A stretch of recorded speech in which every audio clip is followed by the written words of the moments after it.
Hello and welcome. And I'm going to turn this over to our director of our institute to say a few words so that you have the bigger picture of what our institute is all about and why we're doing this kind of activity. And then I'll introduce Daryl and turn it over to him. Okay, well, thanks very much, Rachel, and welcome to UIC, and welcome to this really interesting event. I was at the event that Professor Greenfield was presented at the JRTC this afternoon. I think you're really in for a treat. Very interesting stuff.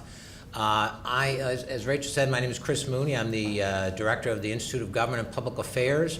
We're a University of Illinois unit. We are the public policy think tank at the University of Illinois with a focus on issues related to the state of Illinois. We like to say we bring the resources of the university to bear on the public problems of the state. But don't blame us for what's going on these days. We're doing our best to help, right?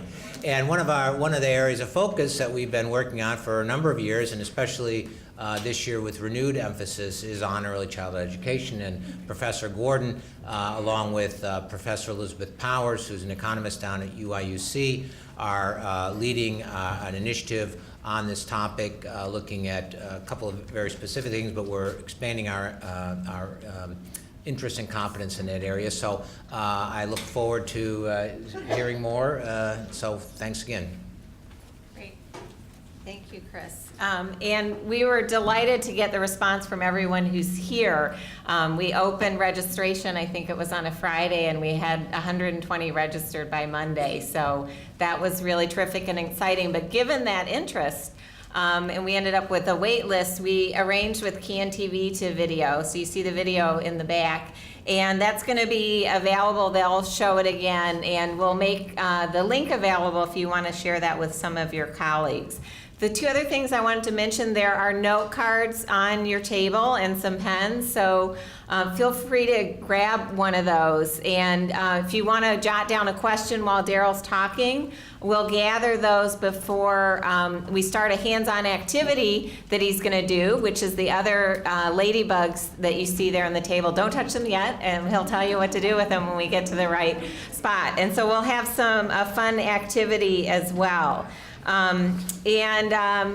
I want to thank, before we get started, our co-sponsors, the Governor's Office of Early Childhood Development, the Chicago Public Schools Early Childhood Education Office, Illinois Action for Children, and the Institute for Policy and Civic Engagement here at UIC, and our initiative team as well that Chris mentioned, who are here. So you have a bio for Daryl in your packet. I won't say too much. You see he's a professor of psychology and pediatrics at the University of Miami, and I've gotten to know him through his funding by the Institute of Education Science, some of which he's going to talk about today. But he's just the kind of scholar that we like to bring in through our institute. He's doing the cutting edge research that's funded by the top federal agencies and published in all the top journals. But he also works on the ground with teachers like you, professional development, and with policymakers. So hopefully you'll see why he's so good at making these connections, and we're delighted to have him here in Illinois. So Daryl.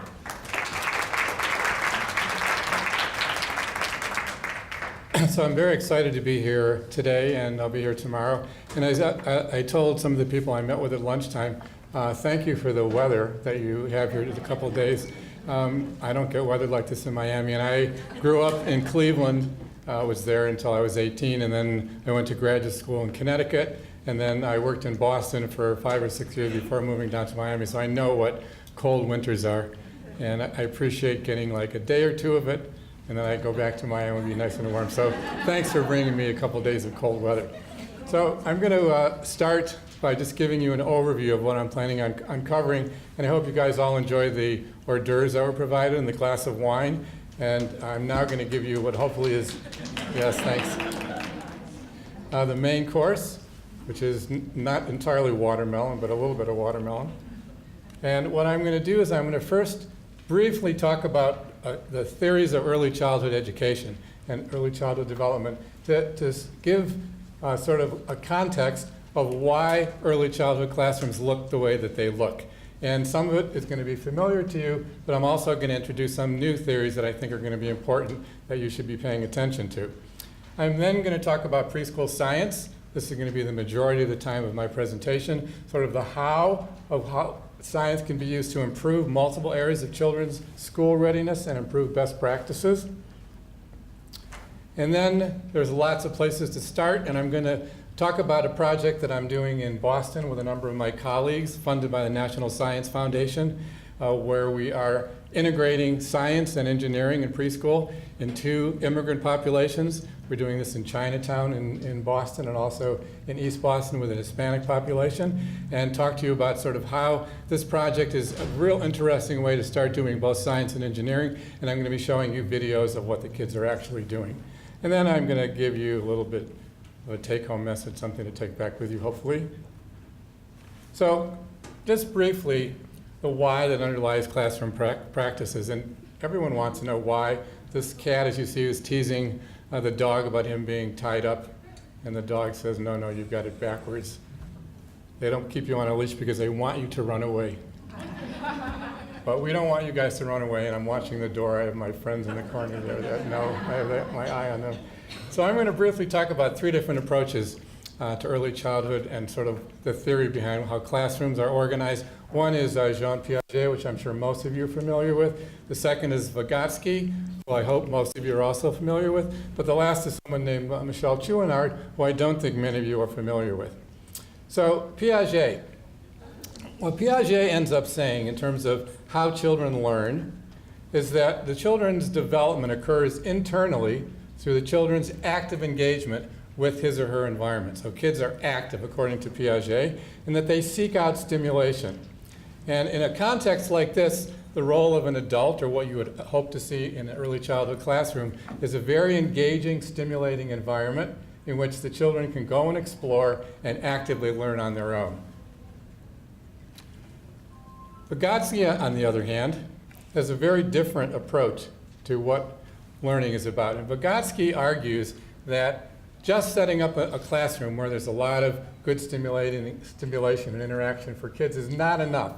That children need some guidance from adults. So clearly kids need to get stimulated in a particular environment where there's a lot of things for them to do, but that by itself is not enough. And Vygotsky says that the adults need to play a critical role in scaffolding the children into what he refers to as a zone of proximal development. So the idea for Vygotsky is that children are at a particular level, and in order for them to get to the next level, they're really not ready. They need some help from an adult. So what the adult needs to do is to scaffold the child to move them up to this next level. Otherwise, the child is going to get frustrated at this lower level. So for Vygotsky, what ends up happening, you can't simply set up an environment that's stimulating and sit back and tell the kids, go play, go learn. But rather, you now need to know what the sequence of learning is that's going to occur. What is the trajectory? What is the order in which learning occurs? And then what you need to do as an adult, you need to be highly interactive and scaffold children into this zone of proximal development. So it's a very, very different approach. And then lastly, Michel Chouinard has done a series of very interesting studies where she's looking at the issue of, do children ask questions? And what she finds, and there's a whole series of reports that she does in a monograph that she's written that came out in 2007, she says that children ask questions when they have gaps or inconsistencies or problems in their knowledge. Parents give answers when the children ask these questions for the most part, but if the parents don't give answers, children don't give up, they persist. And what Michelle shows is that from a very early age, the time children can start talking, they're asking their parents hundreds of questions an hour. And the questions are not, asking for things or, going for attention. The questions are trying to understand the world around them. And for the most part, parents will give them answers, but if they don't, children persist. The other thing that Michelle shows, which is very interesting, is that if the child asks a question, the parents can give them an answer and end the conversation. And usually what happens in that context is that the child has gained some piece of factual information. But if instead what the adult does is to think about what the child already knows, why the child is asking that question, and come back with another question with the goal of trying to get the child to uncover their own thinking process, to uncover what they already know, and produce this back and forth exchange. What ends up happening is the questions lead to a much deeper level of understanding than simply telling the child the answer. And what Michelle ends up concluding in this very long, interesting monograph, that's a series of all kinds of different experiments, is that young children's questioning are powerful tools for the child to gather information and advance their thinking and their cognitive development. Lastly, what I want to do is summarize just in a single slide, and I'll go back here just to show you this. Kids here. Kids, they make sense out of their world. That's what they're trying to do. I mean, these two girls are sitting there on the beach and they're talking about stuff that they know, right? They live in modern society. They're downloading stuff all the time. And this little girl says, I'm never having kids. Here they take 9 months to download, right? It's got to be a very slow internet connection. I wouldn't pay anything. They make them pay me to use that connection. Okay, then lastly, I want to talk about a lot of research, 10 to 15 years of research in an area called the learning sciences. And the learning sciences are a combination of people interested in education, interested in cognitive sciences, interested in psychology. So they really want to understand, what do we know about learning and how is that relevant for education? And what this research shows is that children learn best when they are active. So this is not just physically active, doing things, but also mentally active, so they're thinking about what they're doing, and they're engaged in a goal-directed activity that's meaningful to them, so they're learning meaningful concepts, and in a context where they can socially interact with others. So learning takes best, it works best when you have a child who is motivated to learn something, is goal-directed in what it is they're trying to learn, they're actively involved in manipulating materials and doing activities and thinking about it as it relates to some important concept that they're trying to understand. It's meaningful to them, and they have the opportunity to share and talk with other kids or adults. This is going to help them learn best. This is the context that we want to promote. So finally, before I summarize this, what I want to talk about very, very briefly is this idea that what is happening now in terms of school readiness, it used to be the case that all we wanted to know is what do kids know and can do? But as you know, especially those of you that are involved in Head Start, there is now a mandate that we pay much closer attention to interactions that occur in the classroom. And this is not something that's just forced on us, but rather it's important because the interactions that happen between the children and and adults is where the live learning is taking place. And there is a system that is called the Classroom Assessment Scoring System. It's called CLASS for short. That is now mandated. So if you're part of Head Start, you know that when you get reviewed, there's going to be some reviewers from the team that are going to go into a random set of your classrooms. They're going to observe the classrooms. They're going to rate them on this class.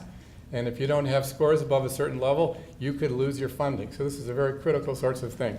And just to sort of briefly remind you, or if you're not sure what the class is about, the class has 10 different dimensions that are divided up into 3 broad domains. The first domain is called emotional support, and all 3 of these domains are scored on a 1 to 7 score. So 7 is very high, 1 is very low. So emotional support is very high. You typically get scores in the 6 to 7 range.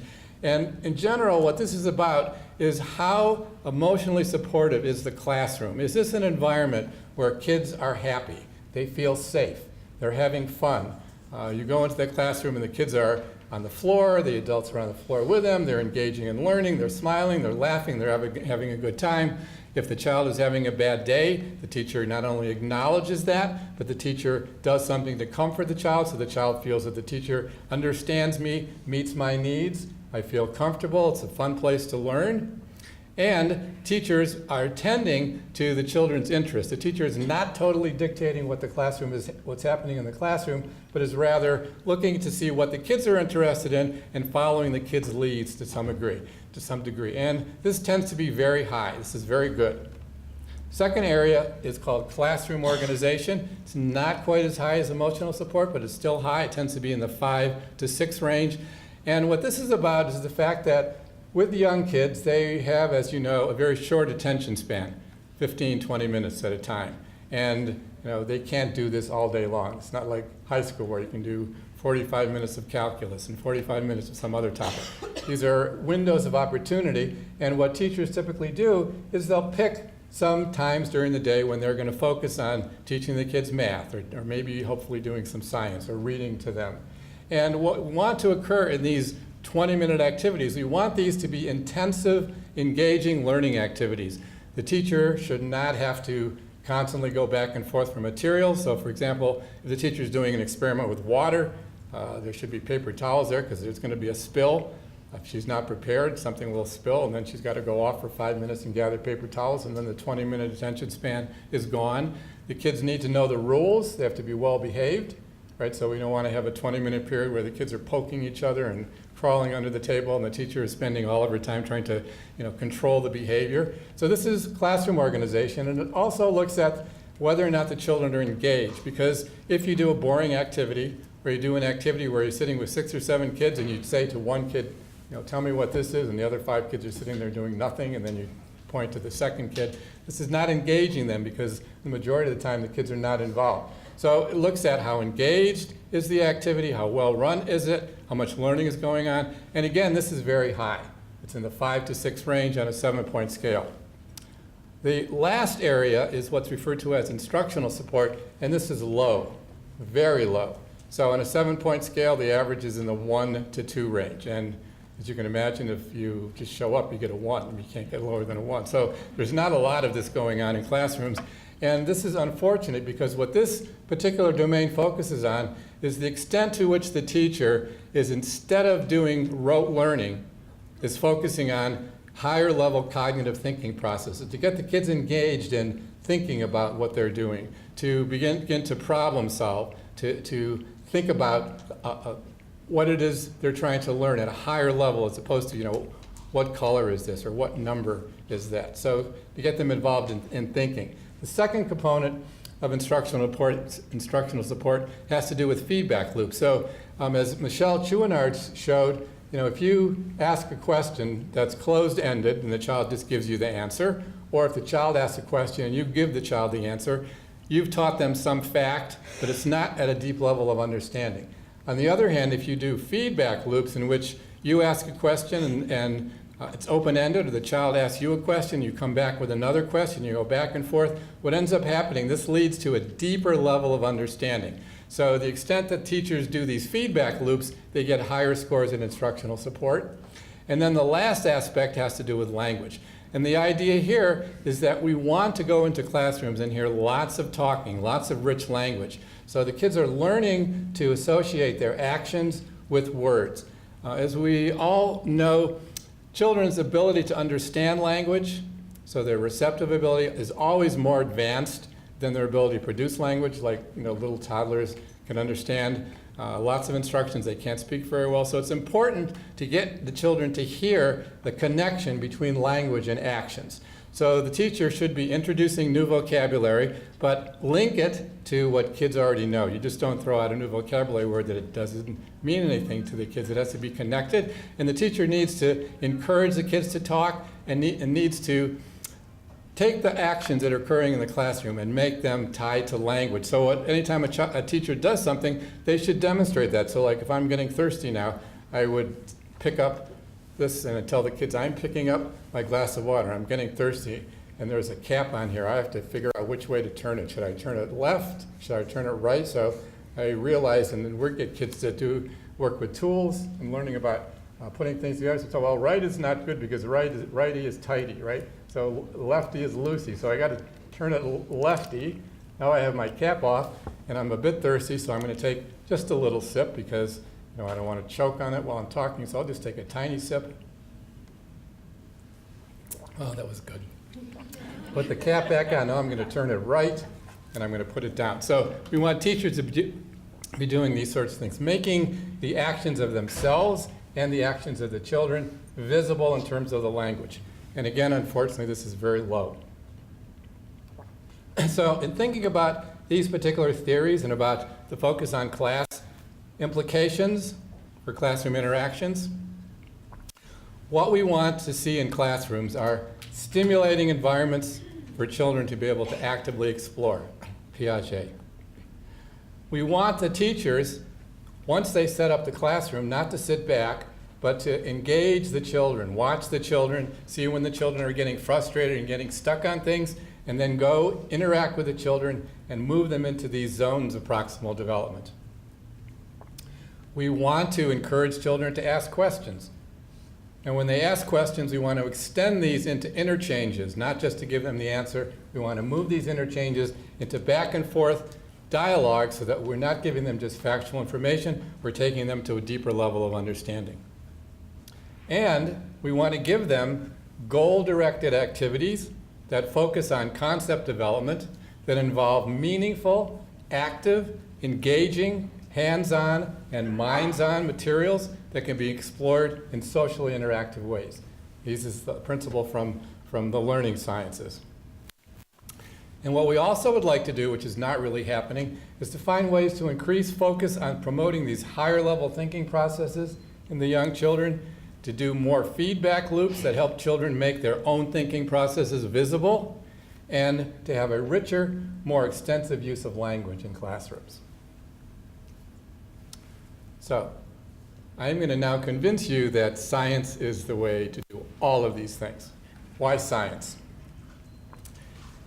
We want, as I said, meaningful things for kids that they're interested in, that are goal-directed, that engage them. What is science about? Science is about all the things that young children want to find out about. What are young children, 2, 3, 4, and 5-year-olds most interested in? How does their immediate world work, right? Where did this other baby come from? I had all my parents' attention. Why is there now another child living in my house? My shoes used to fit. Why are they tight now? You know, what happened to the weather? I used to be able to go out in shorts. Now it's cold outside. I have to wear these very, very warm, uncomfortable clothes. I wonder what happens if I take this applesauce and flick it. How far is it going to go? What's going to sink and float in the bathtub? What's going to roll? What's going to bounce? And so on. And these things are life science, physical science, earth and space science. So the things that young children are most interested in understanding, so it's meaningful to them, they're already curious about it, they're engaged in doing it, is science. Doing science for these kids is a hands-on activity, and because the kids are trying to make sense out of their world, remember, as Michelle says, they're asking questions. They want to know how their world works, so they're thinking about this. So their hands are on the activity, their minds are engaged, they're doing this collaboratively. They can ask their friends, they do it during play, they can ask adults. It's high levels of engagement, they're motivated, and preschool is the time when kids begin to develop their interest in what's important in life. Right? So if they see that science is important and the teachers are talking about science and promoting science, they think, well, this stuff is cool. I should be a scientist. If they don't see any of this stuff, they'll think, well, you know, no one's doing science. It must not be important. I need to learn how to read. Nothing else, right? So it's important to do this at this age because they're ready for it. They want it, and they need to know that science is a possible career. And if it's not a career, we want them to also be science literate when they become adults. And this is when the kids start to form their interests. Teachers, in general, are worried about kids asking questions. You know, what if they ask me a question? I don't know what the answer is. Well, science is about answering questions. And you can do this together with your young children. And when you're doing this, you're promoting their higher order thinking skills. Because remember, starting with a question and taking it with a feedback loop takes you to deeper levels of understanding.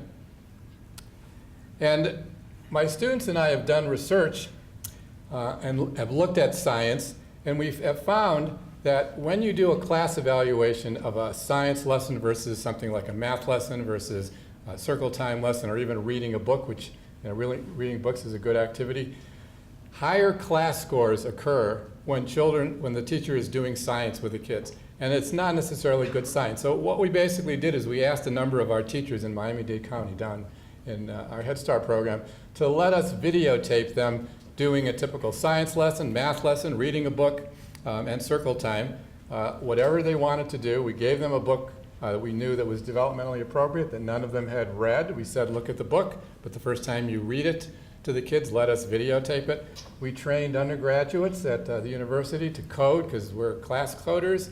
They had no idea what we were doing. What we basically found was that the poor science that the teachers were doing produced significantly higher levels of instructional support.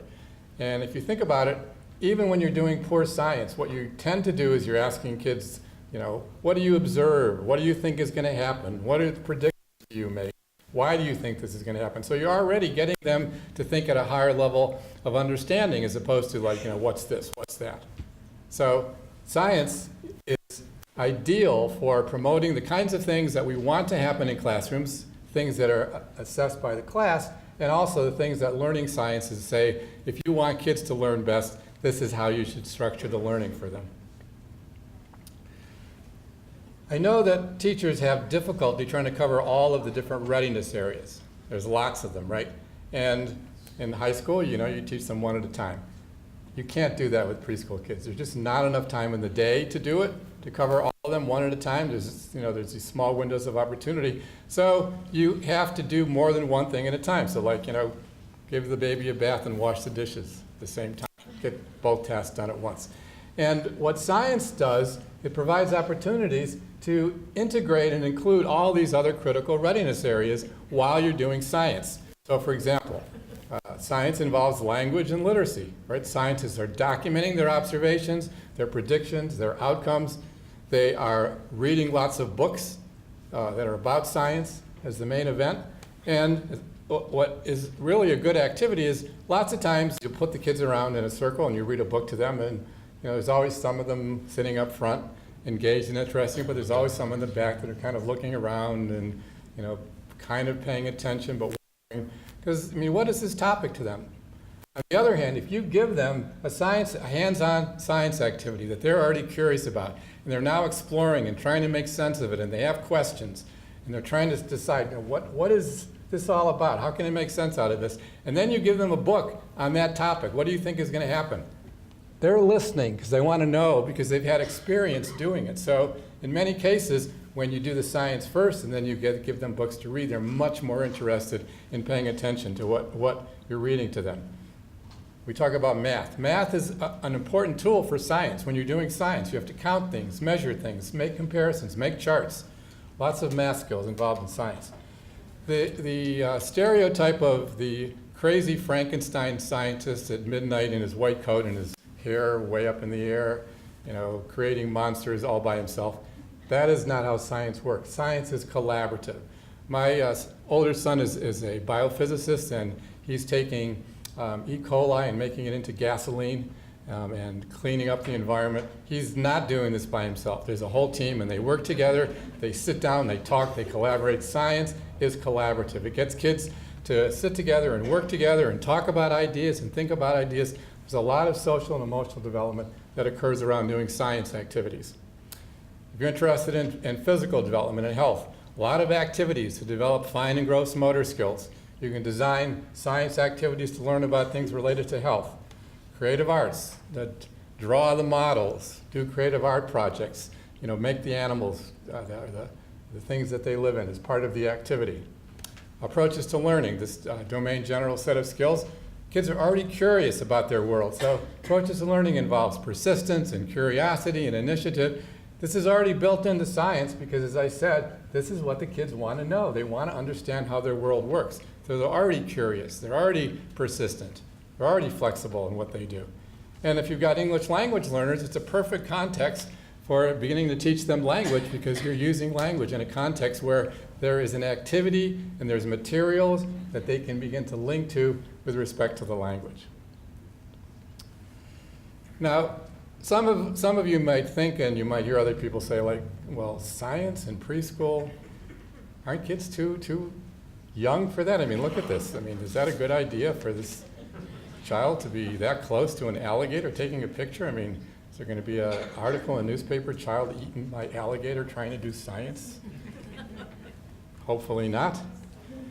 Instead, what I want to tell you is that science is just right, not only for the preschool children, but for all the preschool teachers.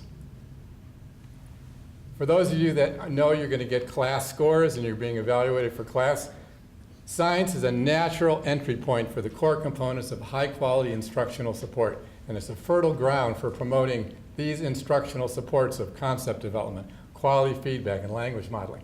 As I said, what my graduate student and I showed was that even when you do poor science, you have higher instructional support scores. Imagine what happens if you did good science. Teachers are worried. When I was in school, science was boring. I hated science. Won't my children find science hard and uninteresting? The answer to this is no, because it draws on children's natural curiosity about their world. They are interested. They want to know. And if you don't teach them science, they're going to try to learn it on their own. This project I'm going to talk about that we're doing in Boston, when we first started doing it, it was hard for the teachers to sort of initiate the science. And they all knew they had to have science areas. The science areas in the classroom were museums, right behind glasses where you don't touch anything. And you go into the classroom, and the kids are not in the science area. They're all over the classroom, and they're doing science. They're going to do it. And if you don't put it in a particular area, they'll do it wherever you give them the opportunity. Again, isn't preschool too early? We used to think that it was too early because it involves abstract thinking, but now there's a considerable amount of research evidence that shows that young children are able to do scientific thinking, and once they do that, this ends up being a model to help them guide learning in other areas. So science is not just good for science, it's good for thinking about how to do other sorts of things. Teachers think, well, don't I need to be an expert? What if children ask me lots of questions and I can't answer those? And again, science is a process for answering questions. You can do this together with your children. You can say, that's a great question. Let's see if we can figure this out together. And then there's clearly this worry, if we spend time on science, isn't that going to take away from more important readiness areas like language and math? And again, these other readiness areas, as I've just showed you, they can be included in meaningful, engaging science activities that the kids want to do and that they're motivated to do. So you don't have to say, oh no, we have to stop doing reading and stop doing math because we have to do science. These things are naturally part of what you do in science. So what has happened nationally, and Illinois has adopted this, there is a new framework for science. It used to be that science, and the reason why most of us did not like science when we were in school, is that science used to be taught in a very disconnected, fragmented way. You'd spend 7 or 8 weeks on a particular topic. The focus was on not understanding the topic, but getting the correct answer. So you would learn how to read this problem, figure out what piece of it, of the word problem you would take out to stick in which equation. You then do the equation, you come up with the correct answer, you solve the problem, you get an A. You do that for 6 or 7 weeks, and then you totally forget about that subject. You have no idea why that was useful or meaningful. You now switch to something totally different, and kids are bored, right? So the National Research Council in 2007 put together a panel to look at this whole issue, because what was happening was we were, for years, when we get compared to other nations, we do poorly in math and science. Initially, No Child Left Behind legislation required testing of states. Initially, the testing was all language, then they added math, then they added science, and they were worried that now that we're adding science, the states are going to really do poorly. They're not going to meet the standards of showing improvement. So we need to do something about science. So this panel met, and they said, we cannot teach science the way we're doing it now. It has to be totally changed, and this change has now taken place. It's a K-12 system, but it's now filtering down to preschool. In a number of states, like the project we're doing in Boston, Massachusetts now has a preschool version of this K-12 framework. And I just want to quickly show you what this framework is. The framework now narrows the focus on science to a small set of big ideas in 4 key domains. So science, what used to be thought of as, in terms of how it's taught in the US, a mile wide and an inch deep, covering a little bit of everything. Now the notion is that all of preschool and K through 12 education has to link to a very small number of big ideas in 4 key domains. All right, learning science content in these domains has to occur in the context of children engaged in hands-on, minds-on science practices. So it used to be the kids sat around, the teacher did the science, the kid watched, right? What has to happen now, that's not anymore. The kids have to do the science. They have to be actively involved. So content can't be done by someone else. It can't be learned by reading about it alone. It has to be done by doing the science. And there are a series of what are called cross-cutting concepts that it's common to all areas of science. These are things that also need to be emphasized. And I'm going to quickly show you what these things are. So these are the science practices, and these are the key focus of this new K-12 framework and what's called Next Generation Science Standards, and your state has already adopted this, so it's here. So this is K-12, but when you look at these things, preschoolers can do every one of these. Asking questions, right? Defining problems for engineering. Kids can do this. Kids can ask questions. Developing and using models. They can do that. They can make models of what something is about. Planning and carrying out investigations. They can do this. They can look and analyze and make sense out of data. They can use math. They can begin to construct explanations. They can begin to argue why I believe something. What's the evidence that's making me think this is true, making this prediction? They can get the information and they can communicate it to their friends. Guess what I just learned? So these are things that preschoolers are able to do. So science, as is defined in this K-12 framework, is not outside the realm of what preschoolers can do. They can do all of these things. The content areas, so they're life science, like living structures and processes, physical science, motion and stability, how things move, forces, earth and space science, how humans relate to the earth, engineering and technology, things like engineering design, and then these cross-cutting concepts, patterns. There are patterns everywhere.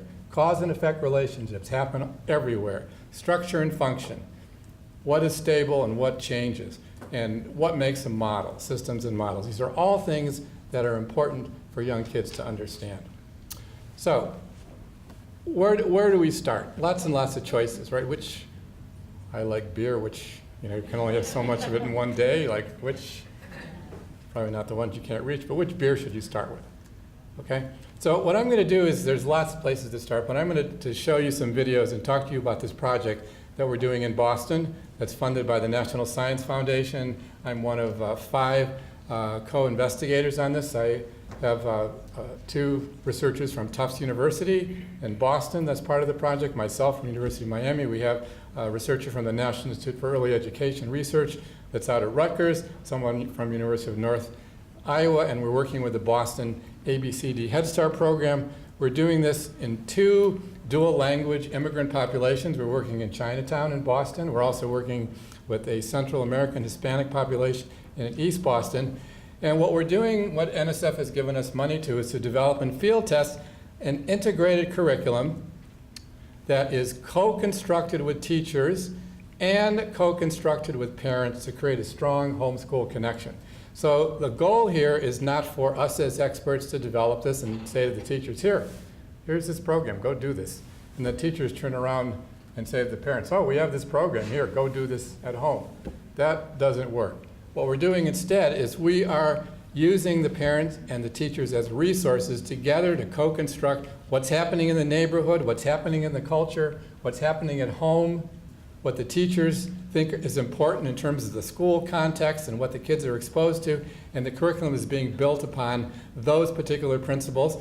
The principles are identical, but the program looks different in Chinatown with the Chinese population than it does in East Boston with the Hispanic population, but in both cases, lots of really good science that's going on, and it's not just science, it's science and engineering. So the way we started is we don't want teachers to abandon what they're doing already and think of something new, but rather the basic idea to start is we're telling the teachers science is everywhere. What are the things are you already doing with the children? What are the things that you feel comfortable with? What are the things that the children are interested in? The goal is then to take those activities that you feel familiar with and begin to, with our help, uncover and discover what is the science that are in those activities. How do you make it visible to the teachers? How do you deepen it? How do you extend it and connect it to home? So we have a little video of this, but I had trouble getting it to work. But one of the things that the teachers do in the beginning of the year is they work on things that the kids have to do. So there's hand washing, right? So how typically is hand washing done? Everybody, you have to wash the hands. So you teach the kids the rules and the steps for washing hands. Like put some water in a cup, turn the water off. Rinse your hands with the water, put soap on it, take the towel, wipe it off, throw the towel away, next, right? So the kids learn a routine. But what we ask the teachers is, let's think about where's the science in this? What can the kids learn about science? So what a couple of the teachers did, they said, okay, let's explore this. So what they did with the kids are painting. They get paint on their hands. They're ready to do their routine. And the teacher says, what do you think is going to happen if we just try to get the paint off only with the paper towels? We don't use water. We don't use soap. Let's try it. Let's see. They made predictions. They tried it. It doesn't come off, right? Well, let's try it with just the water and the paper towels. Again, that doesn't work really well. And you try it with the soap, and now it's working better. So what is it about soap? So now they spend time exploring soap. They're looking into why you only put a certain amount of water into a cup. What happens if you leave the water on? Where does it go? They went and they visited a recycling plant in Boston. So they spent a fair amount of time learning about this. So now the kids don't simply know, okay, here's the rule, go to the sink, take a cup, some routine like the same way they go A, B, C, D, E, F, G, right? They have no idea initially what this is, but eventually they learn. But now these kids know why they're supposed to do certain things, why they need the soap, why there's an order to this, and why you turn the water off. So, an activity that everyone is going to do, they end up learning science. There's another thing that they have, like paper towels versus toilet paper, right? Parents tell them, everyone says, do not throw trash or paper towels in the toilet. They do this, they forget, they learn the rule. Well, one of the teachers says, okay, why do you think we can't do this? Let's do an experiment. So they took 2 buckets of water, and they took toilet paper and put toilet paper in one bucket, and they put paper towels in the other bucket. What do you think happened? The kids are looking at it. The toilet paper, it's gone. It disappeared. Where did it go? Paper towels sitting there, right? Paper towels. So the teachers are telling them, like, we're going to clog up the toilet. Look, the toilet paper, it dissolves. We can put it in the toilet, but not the paper towel. So now the kids have a level of understanding, not just don't do this.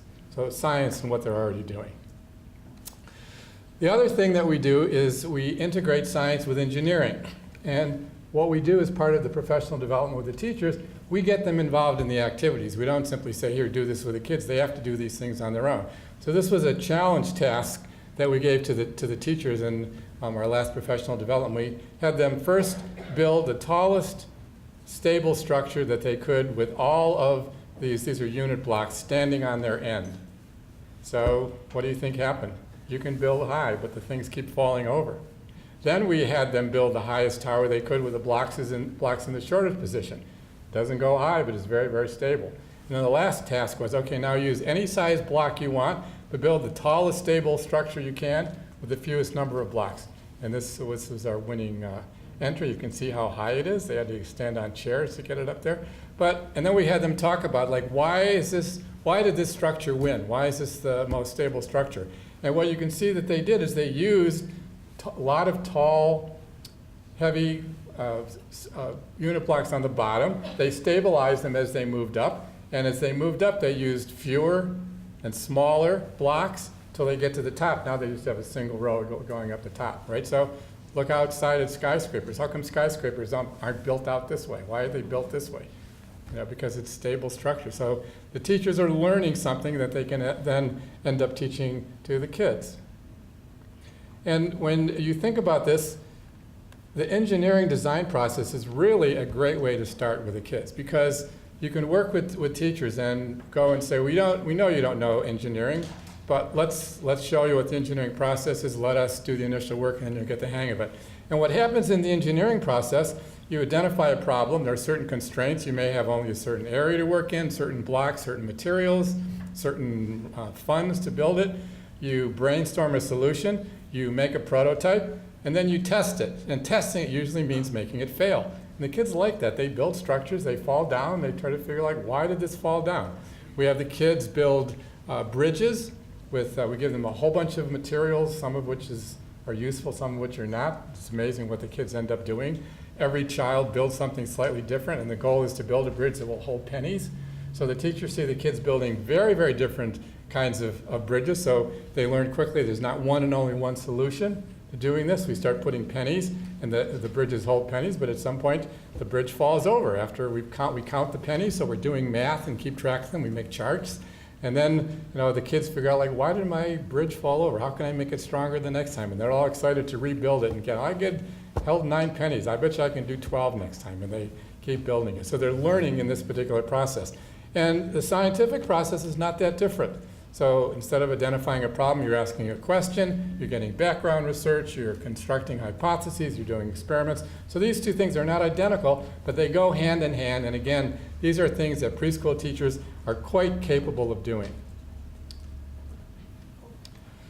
So what we're doing in terms of sort of our basic principle in this particular project is that we are building off of the children's interests and the things that the teachers are already doing, but instead of simply going through it as a routine and a set of rules, we're trying to pull out the science. We're trying to get the teachers to think about how do you deepen that particular activity so the kids are thinking about it at a cognitive level. You're doing feedback loops with them. You're getting them to ask questions. Is this going to improve your instructional support? You extend it. So instead of doing an activity for an hour, you extend it. How can you make this activity last longer and get the kids to understand it better? And then you connect it, like with things going on in the home and in the neighborhood and other activities. And what we end up doing is we look at this inquiry process as being something on a continuum. Now, often when teachers want to start doing science, they want to be totally in control. So they have a science inquiry project that's totally structured. They design it, they tell the kids what to do, and that's the science. What is often more useful is to start at an open-ended approach and let the kids experiment with the materials and see sort of how things work. And then at some point when the kids get stuck, do this scaffolding or guided kind of inquiry. And how much guiding do you need? Well, it depends on what the kids need. It's not a formula, it's an art, as well as it is a science. So let me sort of show you some of the things that are going on in our classroom. And one of the things that we do fairly early on with the kids, we don't do this right away. First thing we do is focuses on senses, but once the kids are indoors because it's too cold, we start working with these ramps, rolling marbles down ramps. And the first thing we do is we just let the kids explore the materials. And what is really nice about this physical science activity is that when you do something like a plant, so we want to teach the kids about the growth of plants, right? So we take a seed and we're going to grow a plant from the seed. So kids are all excited, they're all around looking. We put the seed in water, a paper towel, okay, and the kids look at it and they're just like, okay, where's the plant? Well, wait, come back tomorrow. Where's the plant? Right? So, I mean, it's hard for kids to keep attention span across days. Or you have a plant, you want to kill the plant. So we say the plants need sun. We're going to put it in the closet. So they put it in the closet. Kids open the closet 10 minutes later. It's not dead yet. What happened? There you go the next day. It still looks fine. It's not dead. Oh, you said we're going to kill this plant. And then, the plant starts to look scraggly, and I mean, it doesn't look real healthy, but it takes forever to kill a plant. If you're doing these physics things, so you get kids, and I'm going to show you, when you get kids to roll marbles, they think a certain thing is going to happen. The feedback is immediate. Either it happens or it doesn't happen. What I want you to sort of think about when you do this in terms of these videos, when you think about like what are the good activities to do with kids, and again the idea is to take advantage of what the kids are naturally interested in and take advantage of what you're already doing. And here's a simple set of reflection questions, and I'll make sure that my PowerPoint is available for everyone, so we'll put it somewhere where you can download it. But the basic idea is to ask yourself, will this be a hands-on, minds-on, meaningful and engaging activity with the potential for children to work collaboratively? And if that's a yes, that's a good place to start. Then you want to think about what are the learning objectives? What do I want my kids to learn from this particular activity? How is this activity linking to those learning objectives? What do my children already know? So think about sort of where you start and how you scaffold it. Which of these inquiry styles am I going to use? Am I going to start off? Do I need to show them what to do? Should I let them play with the material first? Do I need to scaffold? How am I going to determine whether they've learned what I wanted to teach them?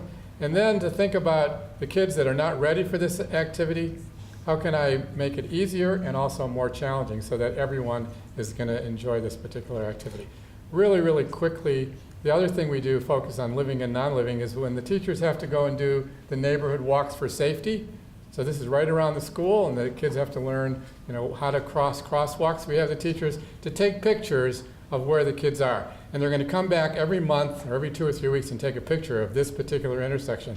And things are going to change. The tree's going to change, but other things are not. So the kids are going to learn about like what's living, what's non-living, what's changing, what's stable. She also points out to them the stop sign where it's red and there's a corresponding red hand, don't walk.